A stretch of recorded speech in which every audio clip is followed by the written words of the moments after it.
Ya, bueno, vamos a continuar, ¿ya? No tienen nada de duda. Bien. Bueno,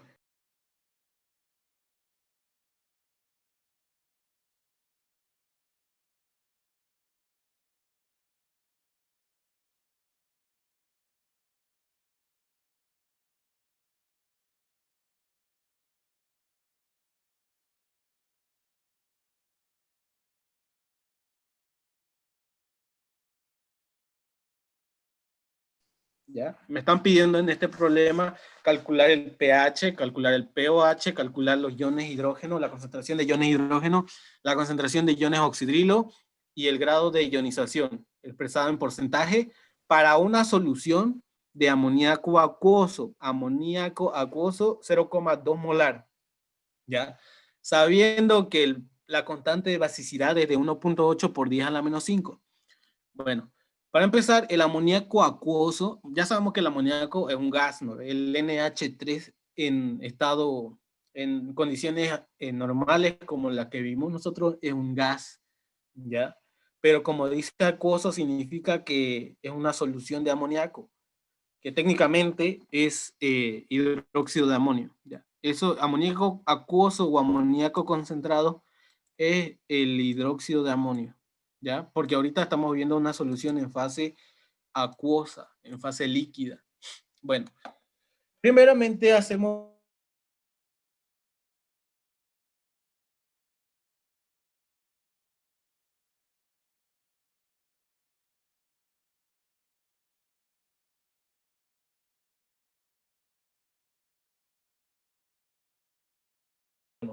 concentración inicial menos X y X en los productos, ¿no ves?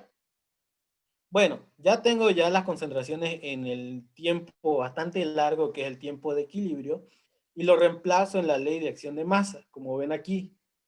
Reemplazo X del oxidrilo y la concentración final del hidróxido de amonio, ¿ya? Hasta ahí lo tengo todo. Posteriormente a esto, verifico el criterio de eliminación de menos X, ¿ya? Vamos a ver si es muy grande o muy pequeño. Entonces, concentración inicial dividida entre la constante de basicidad. Aquí me equivoqué. Constante de basicidad.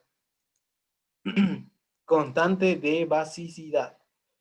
0,2 dividido entre 1,8 por 10 a la menos 5. Lo metí a la calculadora y me salió mayor a 1000, ¿ya? Me salió 1111, creo. Obviamente, como es mayor a 1000, significa que esto es un pelo de gato en comparación a un gato, ¿no ves? Es muy pequeño. Por lo tanto, si lo elimino o lo quito de ahí o lo ignoro, no estoy incurriendo a mucho error. Entonces, como ven aquí, ya la ley de acción de masa que reemplacé está sin la menos X. Entonces, despejo el valor de X, porque esto ya, en resumen, esto de acá es X al cuadrado. Mando a multiplicar 0,2 al otro lado y le saco raíz, ¿no ves? Bueno, ya saqué raíz y el valor que me sale de X es de 0,019. Perdón, 0,0019. Y eso, según el análisis estequiométrico, es la concentración de los iones oxidrilo. Por lo tanto, ya directamente podría calcular directamente con esta concentración el pOH, ¿no ves? Y luego el pH, como ven acá.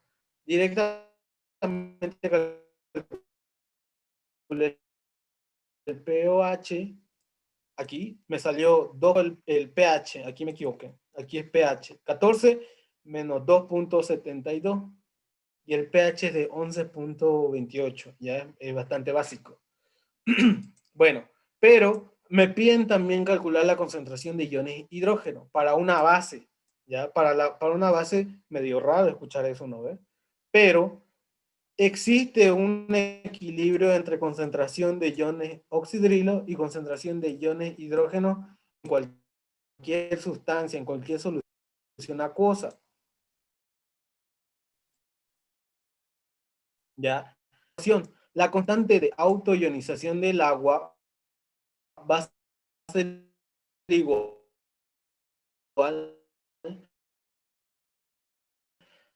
al producto de la concentración de iones de los iones de autoionización del agua, es una constante. y aquí tenemos la concentración de iones oxidrilo, que también lo conocemos. Lo que nos restaría es despejar la concentración de iones hidrógeno. Entonces, despejamos aquí de esa ecuación y reemplazo.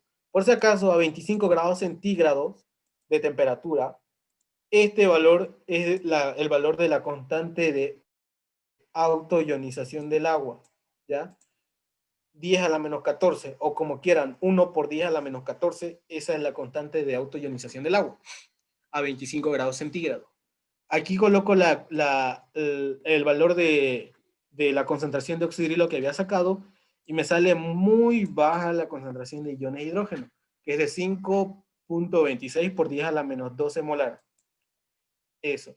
Entonces, esto es lo único nuevo que hemos visto hasta ahorita, el cálculo de la concentración de iones de hidrógeno. Pero ustedes tienen que saber que esto siempre está en equilibrio. Si aquí hay mucho si aquí hay una elevada concentración de iones de hidrógeno, esto va a ser muy pequeño, lo va a contrarrestar para que salga 10 a la menos 14. O en este caso, si esta concentración fue relativamente grande, para que sea 10 a la menos 14, esta concentración tiene que ser muy pequeña. Como ven, salió esto. Bueno,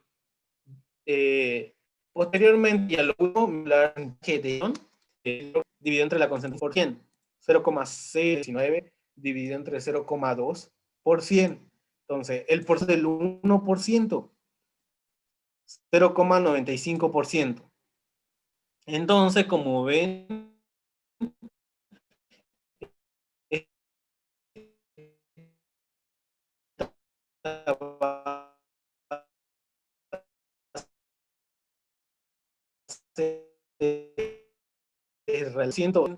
menos del 1%. Ese sería este problema. ¿Hasta aquí tienen alguna duda?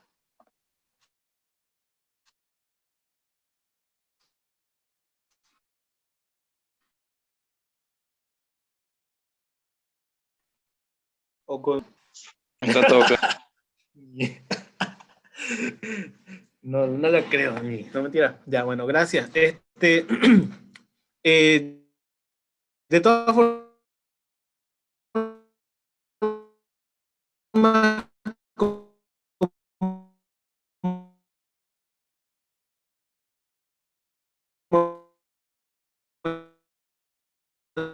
les comentaba, no es necesario que estén copiando esto, porque se los voy a pasar. 16 diapositivas, ya un poliprótido, ¿ya? Este de acá.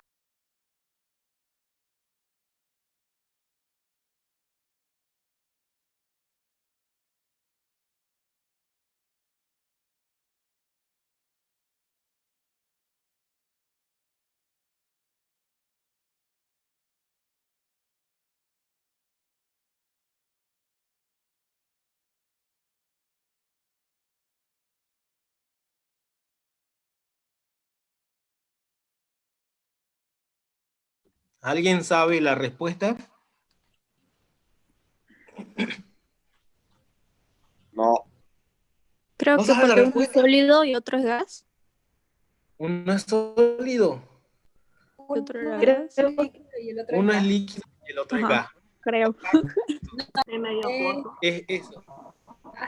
O sea, uno es líquido y el otro es gaseoso, ¿no ves? Pero ¿cuál es cuál? El ácido sulfídrico es el que está en estado líquido, es una solución del sulfuro de hidrógeno. Originalmente el sulfuro de hidrógeno en condiciones en las que nosotros vivimos, digamos, ese compuesto está en estado gaseoso, ¿ya? Pero el ácido sulfídrico ya está disuelto en agua, digamos, ¿no? Por eso tiene su concentración, 0,1 molar. Entonces, sí o sí tienen que saber eso si ustedes son químicos, ¿ya? Bueno, ya les expliqué eso, ¿ya? Ahora, por si acaso, como vemos aquí, este es un ácido débil porque vemos sus constantes de acidez, son muy pequeñas, 10 a la menos 8 y 10 a la menos 15, ¿no ves? Son muy pequeños. Pero ¿cómo yo trabajo cuando hay dos constantes de acidez? Bueno, primeramente yo tengo que hacer un análisis estequiométrico por etapas de disociación. ¿Qué significa eso? Que ese ácido sulfhídrico se disocia en etapas. En una primera etapa se ioniza un hidrógeno de su fórmula, porque hay dos, ¿no ves? Y en otra etapa se ioniza el otro ion hidrógeno, como ven. Primero se quita uno y en la segunda ionización se quita el otro. Eso es una disociación por etapas. Si este ácido fuera un ácido, por ejemplo, ácido ortofosfórico o fosfórico, como se debería decir, que tenga 3 hidrógenos, tendría que disociarse por 3 etapas, ¿ya? Pero ahorita estamos viendo que es en 2 etapas, porque tiene 2 iones hidrógeno y es una base, perdón, un ácido débil, ¿ya? Bueno, vamos a aplicar este problema, como ven acá. Primeramente tenemos que hacer el análisis estequiométrico de la primera etapa de disociación. Por lo tanto, este ácido sulfídrico, como ven acá, le voy a dar más zoom. Este ácido sulfídrico tengo que quitarle un ion hidrógeno, ¿no ve? Tengo que separarlo. Entonces, ¿cómo se llama este ion? Quiero que me digan, este anión, ¿cómo se llama? Yo creo que ustedes han pasado química 100, ¿no ve? ¿Cómo se llama este ion? En realidad es un anión, ¿no ve? Ay, se quedaron mudos. No, pues chicos, así se van a quedar. ¿Cómo se llama ese ion que estoy apuntando ahí? ¿Sulfuro de hidrógeno? No, el sulfuro de hidrógeno sería este de acá, digamos, pero en estado gaseoso. ¿Cómo se llama este? Se llama Ácido sulfuro sulfídrico. monoácido. Ah, No, este es el ácido sulfúrico. Este ion se llama sulfuro monoácido, ¿ya? Entonces, o sulfuro ácido, porque solo quedaría una forma, digamos, ¿no? Porque este de acá sin el hidrógeno sería sulfuro, ¿no ve? Sin el hidrógeno que sea el azufre -2 se llama sulfuro, ese anión, pero este sería sulfuro ácido, ¿ya? Tienen que saber identificar todo eso. Bueno, en un tiempo suficientemente largo, ya habíamos dicho que era la concentración, menos lo que se consumió para los reactivos, y para lo que se formó sería el valor de las X, ¿no ve? Como en los anteriores casos, aquí me equivoqué, era un 2. Bueno, aquí igual, ¿no? No me dijeron.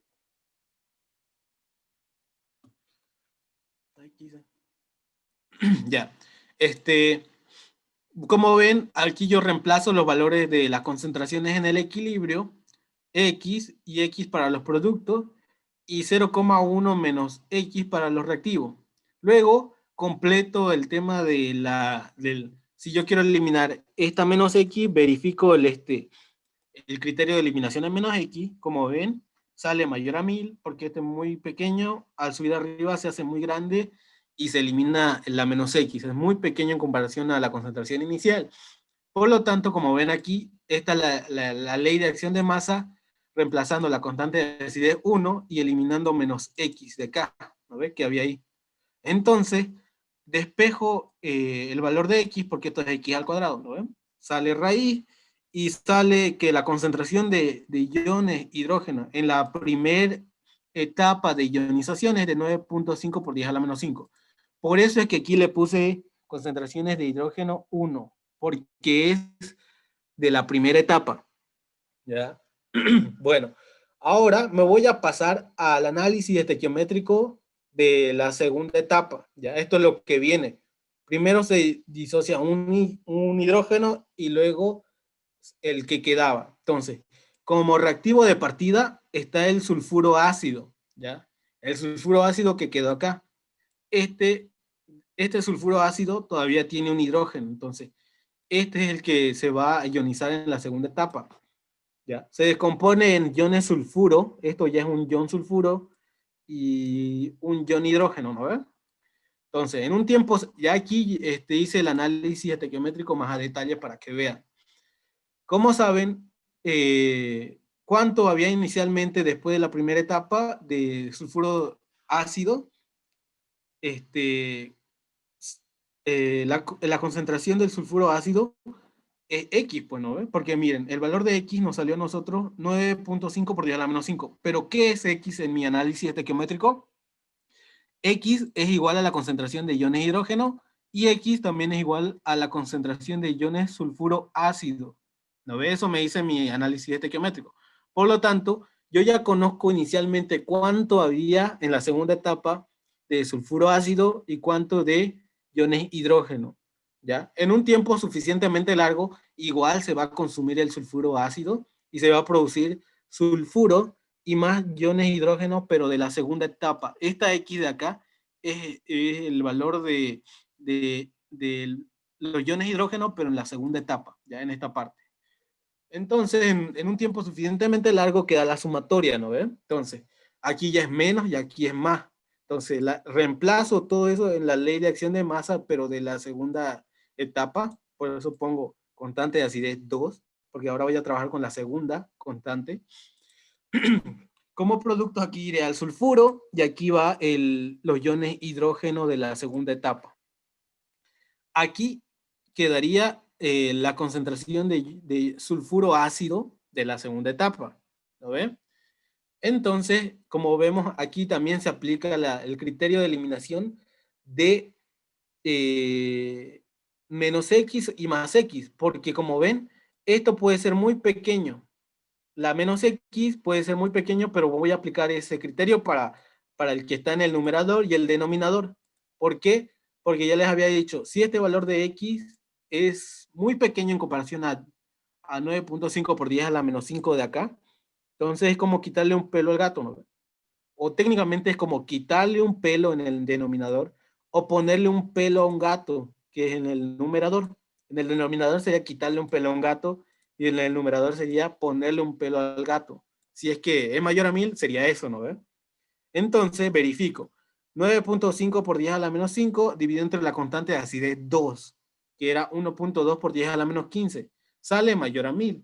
Por lo tanto, se elimina el menos X y el más X del numerador y denominador. Luego de eso, como ya no hay esto, pongan que ustedes ya no hay menos X más X, ¿qué va a pasar con 9.5 por 10 a la menos 5 del numerador y 9.5 por 10 a la menos 5 del denominador? ¿Qué va a pasar? Díganme ustedes. ¿Qué pasa con eso? Se van a ir o se va a hacer uno. ¿Va a simplificar? Se simplifican. Bien, se simplifican. Por lo tanto, la concentración de X o la concentración, como me dice acá, que es de la segunda etapa, por eso le pongo concentración de hidrógeno en la segunda etapa, que es X, va a ser directamente K sub 2, constante de acidez 2. Por lo tanto, me sale 1.2 por 10 a la menos 5, perdón, por 10 a la menos 15 molar, ¿no ve? Esa sería la concentración del hidrógeno en la segunda etapa. Pero ahora, yo los reto a que ustedes sumen esta concentración, porque el pH tengo que calcular sumando los dos hidrógenos, ¿no ve? La concentración, la suma de las dos concentraciones de hidrógeno. Tengo que hacer eso para calcular el pH. ¿No ve? Como ven acá, estoy sumando esos dos. Pero si ustedes tienen su calculadora en mano, ustedes si suman esto más esto, van a ver que la calculadora le va a botar este valor, este mismo valor. ¿Por qué? Porque este valor es muy insignificante, el valor del hidrógeno de la segunda disociación es muy insignificante en comparación a la concentración de iones de hidrógeno formado en la primera etapa. ¿No ven? 10 a la menos 5 y aquí en la segunda etapa 10 a la menos 15. Entonces, es bastante grande. Van a ver que les va a botar este valor nomás su calculadora. Pero en fin, lo hicimos nosotros como debería hacerse, sin quitar ningún paso. Y nos da un pH de 4.2. ¿Ya? El valor del pH final es de 4.2. No sé si tienen alguna duda hasta aquí. Lo único que sí quería recalcarles es que el valor de la segunda etapa de disociación es muy pequeño, es insignificante. daría igual si yo en la segunda etapa, daría igual si yo directamente calculo el pH con la concentración de acá. Con la de la primera me tendría que salir igual el valor. Si ustedes lo hacen, van a ver que va a salir 4.02. Si directo con este valor nomás lo calculo el pH. ¿Ya? No sé si tienen alguna duda hasta aquí. Esto es un ácido poliprótido. ¿Tienen alguna duda?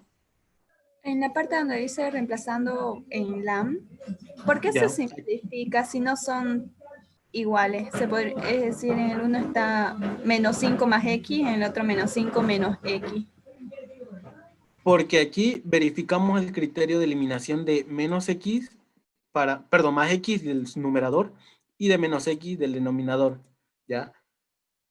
Para verificar si podemos ignorar esta menos X y esta más X, nosotros realizamos este criterio, ¿no? Que era concentración inicial dividido entre constante de acidez. La concentración inicial de la segunda etapa era de 9.5 por 10 a la menos 5. Y la constante de acidez en la segunda etapa, K sub A2, es de 1.2 por 10 a la menos 15.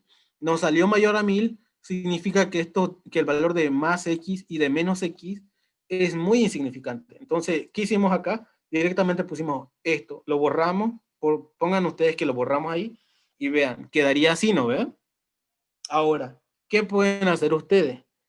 Ustedes pueden directamente tacharlo. Esto no ve así, porque se simplifica, ¿no ve? ¿O no? Se simplifican ambos. Por lo tanto, el valor de X sería igual a K sub A2. Entonces, así quedaría. ¿Ya? Pero a ver, resuelta su duda. ¿Ya? Pero quedaría así. Bueno, como no tienen más dudas, vamos a seguir en la siguiente parte. ¿Ya? ¿Qué les iba a decir? Nada. Ya, bueno, viendo lo que hemos visto hace rato sobre este problema de que esto se llama efecto ion común, se trataba de la solución de un ácido poliprótido que tenía 2 hidrógenos, ¿no ves? Pero nosotros lo hicimos, como les decía, de la forma más larga. Aquí está hecho de la forma más larga, sin omitir nada. Pero existe un criterio de eliminación de etapas de ionización. ¿Qué significa este criterio de eliminación de etapas de ionización? Que si yo divido la constante, por ejemplo, aquí estamos viendo, para un ácido que tiene, bueno, puede ser hasta para bases que tienen 2 iones oxidrilo, pero aquí está para los ácidos, ¿ya? Dice lo siguiente, para ácidos con 2 etapas de ionización, como el anterior problema, se puede aplicar constante de acidez 1 dividido entre constante de acidez 2. Si ese valor sale mayor a 1000, significa que yo puedo despreciar la segunda ionización. Por ejemplo, si ustedes dividen 9.1 por 10 a la menos 8, dividido entre, vamos a hacerlo ahorita, 9.1, perdón, por 10 a la menos 8, dividido entre 1.2 por 10 a la menos 15. Si ese valor me sale mayor a 1000, significa que yo puedo despreciar la segunda etapa. Eso significa que en este problema yo pude haber quitado todo este procedimiento y directamente haber calculado mi pH con esta concentración de iones hidrógeno. El resultado de esta división para el anterior problema me da de 7.58 por 10 a la 7 inclusive. O sea, es muy, muy alto el valor. Por lo tanto, puedo despreciar la segunda ionización, porque en la segunda ionización es muy despreciable la concentración de iones hidrógeno, ¿ya? Eso pasa para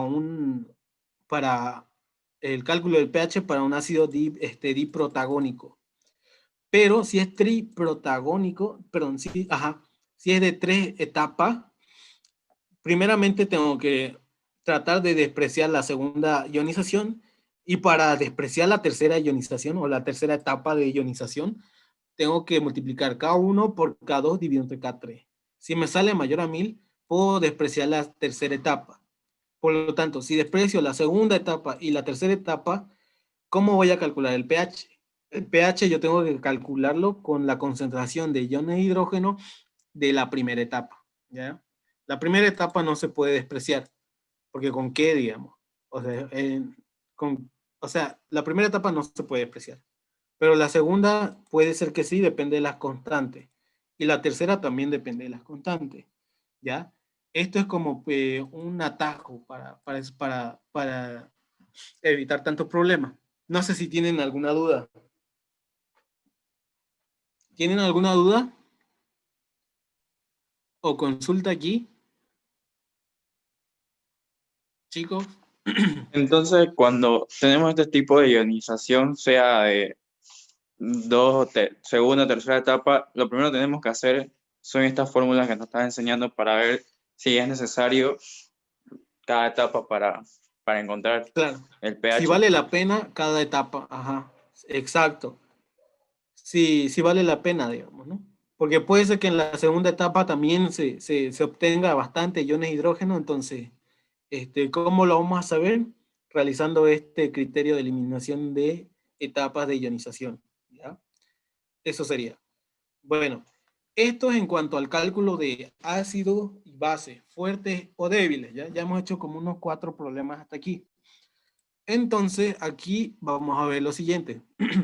Cálculo de pH en sales, ¿ya? Ya hemos visto ácidos y bases. Ahora vamos a ver el cálculo de pH en sales, que ya se llamaría hidrólisis, ¿no ve? Hidrólisis, como saben, significa hidro, agua, y lisis, descomposición, digamos. Eso es el significado de esa palabra. Pero realmente, en realidad, no es descomposición por medio del agua, sino que es reacción química o interacción química con el agua. Es decir, que las sales, cuando se disuelven, depende del tipo de sal, pueden interactuar con el agua para reformarse sus ácidos o bases de los que hayan estado formados, ¿no ve? Eso significa hidrólisis, ¿ya? Pero ahorita vamos a ver, por ejemplo, sales que provienen de un ácido fuerte y una base fuerte. Por ejemplo, ahí puse ejemplo. Ejemplo, el cloruro de sodio. El cloruro de sodio es una sal que está formada a partir de ácido clorhídrico e hidróxido de sodio. Por lo tanto, sí proviene de un ácido fuerte, que es el ácido clorhídrico, y una base fuerte, que es el hidróxido de sodio, ¿no ven? Otros ejemplos como el cloruro de potasio y el nitrato de potasio, ¿ya? De esa forma yo puedo identificar si es de ácido fuerte y base fuerte, ¿no ven? Porque el ácido y la base reaccionan en una reacción de neutralización y forman la sal, ¿ya? Entonces, ¿cómo yo puedo calcular el pH para este tipo de sales que provienen de ácido fuerte y base fuerte? Dice lo siguiente. En una solución acuosa, estas sales no se hidrolizan, es decir, no interactúan químicamente con el agua. Por lo tanto, su reacción es la siguiente. El cloruro de sodio sólido reacciona con el agua, o sea, técnicamente no reacciona, solo se disuelve. Solo genera los iones de sodio y los iones de cloruro que están ahí inmersos en el agua, digamos, ¿no? Pero por el mismo efecto, o sea, el agua generalmente tiene un equilibrio de autoionización del agua. Significa que el agua se va ionizando el solito en iones de hidrógeno y en iones oxidrilo y en iones de hidrógeno. Eso lo hace sin necesidad de estar con el cloruro de sodio. Esto ya lo hace el agua por sí solo, digamos, ¿no? Pero si el cloruro de sodio está disuelto en agua, es como si estuviera inerte, ¿ya? Es como si estuviera inerte estos iones de sodio y estos iones de cloruro no reaccionan con el agua, quedan ahí nadando como un cadáver, o sea, son inertes, ¿ya? Por lo tanto, aquí dice, es decir, que sus soluciones estarán solamente en función de la autoionización del agua, ¿ya? Más no de su concentración. ¿Qué pasa si yo tengo un cloruro de sodio a 3 molar, por ejemplo? Su pH va a ser 7, porque su pH está en función de la autoionización del agua, a 25 grados centígrados, obviamente. ¿Qué pasa si yo tengo un cloruro de sodio a 10 molar, por ejemplo? Igual, va a seguir siendo el pH de esa solución 7, porque, como les dije, no se hidrolizan estas sales, no interactúan químicamente con el agua. Por lo tanto, la concentración de iones de hidrógeno y iones de oxidrilo solamente están en función de la autoionización del agua. ¿Pero qué es la autoionización del agua? Vamos a verlo acá. La autoionización del agua es una reacción también reversible del agua donde en este caso ya lo estamos viendo con la teoría de Bronsted y Lowry, donde dos moléculas de agua reaccionan reversiblemente, como ven, y se forman los iones oxidrilo y los iones hidronio. ¿Ya? Este es un ion hidronio. Entonces, aplicando la ley de acción de masas, quedaría esto, ¿no ven? Quedaría iones hidronio por iones oxidrilo dividido entre, aquí sería concentración del agua al cuadrado, ¿no ven? Porque son dos, quedaría al cuadrado, pero como la concentración del agua es casi invariable, como les decía, porque esta constante es muy pequeña, es decir, que muy poco se ioniza, es casi invariable, o sea, casi constante, es muy grande. Por lo tanto, yo mando a multiplicar esta concentración del agua con la constante de equilibrio. La multiplicación de esos dos, de la concentración de agua y la concentración perdón, la constante de equilibrio, genera otra constante, que es la constante de autoionización del agua, que en resumen sería el producto de la concentración de iones oxidrilo por la concentración de iones hidróneo, ¿ya? Pero, como ven en la estequiometría, aquí hay un mol de ion hidróneo y aquí hay un mol de ion oxidrilo. Como están en un mismo volumen, sus concentraciones son iguales. Por eso dice, según la estequiometría, las concentraciones son iguales. Entonces, me da igual si en lugar de iones oxidrilo le pongo iones hidróneo otra vez. ¿No ven? Da igual. Por lo tanto, esto quedaría al cuadrado.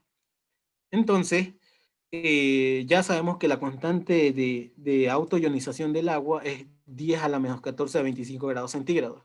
Por lo tanto, para despejar sería directamente sacar raíz de eso, ¿no ve? Entonces, la concentración de iones hidrógeno o iones hidróneo del agua es 10 a la menos 7 molar. Si saco el pH de eso, me sale un pH igual a 7, ¿ya? Es neutro. Por eso esto es la autoionización del agua. No sé si tienen alguna duda hasta aquí. ¿Ya? Entonces, si les piden, por ejemplo, si les piden calcular el pH de cloruro de sodio 2 molar, eso les dice un problema que les dan en el examen, por decirlo así. Ustedes escriben esto. La solución de cloruro de sodio solamente está en función de la autoionización del agua, más no de la concentración. Y luego ponen esto, pum, todo esto. O sea, es como que su resolución de su problema, digamos, y les tiene que salir 7. No sé si me estoy dejando explicar. Si les pide o algún problema o en el examen les sale calcular el pH de una solución de cloruro de sodio o cloruro de potasio o nitrato de potasio 4 molar, por decirlo así, ustedes tienen que escribir eso, que solo está en función de la autoionización del agua y escriben todo esto. ¿Ya? Y tiene que salirle 7, obviamente, digamos, ¿no? ¿Tienen alguna duda hasta aquí? ¿O consulta? ¿Qué Es como pasaría que si, sería algo más de memoria. Claro, esto es más de memoria. Ya, había otro que me preguntó qué pasaría si. si es que no tuvieran esta temperatura, digamos, de 25 grados centígrados? Ah, por si acaso, obviamente las constantes de equilibrio y la constante de autoionización del agua está en función de la temperatura. Por lo tanto, para 30 grados centígrados creo que varía un poco esto, pero está tabulado en tablas. Todas las constantes de autoionización del agua a diferentes temperaturas están tabuladas como datos, ¿ya? Eso. Pero estoy colocando la más notable, digamos, que es a 25 grados centígrados. No sé si tienen alguna duda más. ¿Nada? Bueno, No. bueno, espero que esté claro. Vamos a pasar a la última diapositiva de esta ayudantía, que es el cálculo de pH en sales, pero que provienen de un ácido débil y una base débil, ¿ya? ¿Cómo podemos reconocer si provienen de un ácido débil y una base débil? O sea, una sal. Por ejemplo, aquí tenemos el cianuro de amonio, ¿no ve? Entonces, yo quiero que me digan el cianuro de amonio, de qué ácido y de qué base proviene. Los escucho. el cianuro de amonio, ¿de qué ácido y de qué base proviene? Porque sabemos que una sal es el producto de la reacción entre un ácido y una base, ¿no? Por medio de la neutralización. Entonces yo quiero que me digan, pues.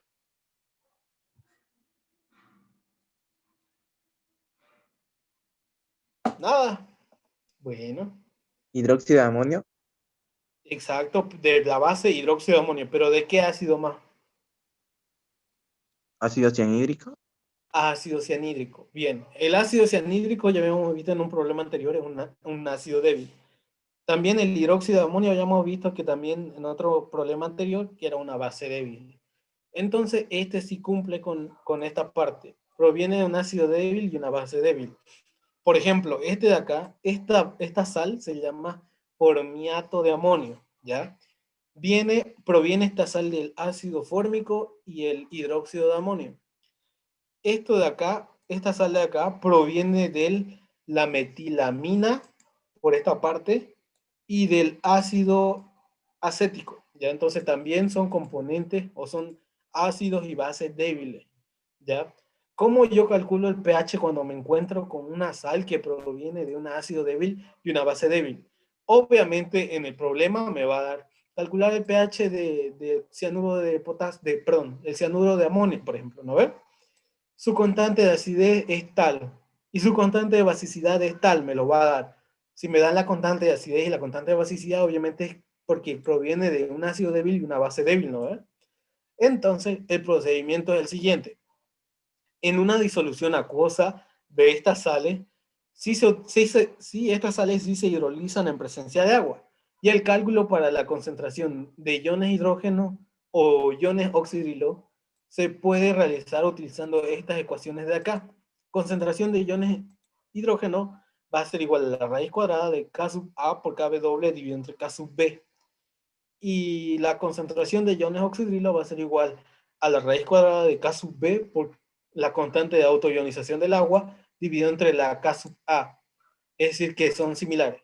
Por lo tanto, las soluciones de dichas sales están solamente en función de las constantes de acidez y la constante de basicidad, más no de su concentración. ¿Qué significa eso? Que puede ser que en algún problema me den la concentración de esta sal, pero no la voy a utilizar en el problema. Para resolverlo no lo voy a utilizar, porque para calcular la concentración de iones hidrógeno solamente necesito el valor de las constantes. Y luego, como ya voy a tener la concentración molar de iones hidrógeno, directo calculo el pH con las fórmulas que hemos visto anteriormente. ¿Ya? No sé si tienen alguna duda hasta aquí. Entonces, para calcular en este caso, el problema tendría que darnos sí o sí las constantes de acidez y de basicidad. Exacto, sí o sí tiene que darle. Sí o sí. Ah, Y ya. es muy fácil, ¿no? ¿Sería el mismo caso si utilizamos sulfato cúprico? El sulfato cúprico. Sí, puede ser. Porque el sulfato, no puede. Definitivamente no.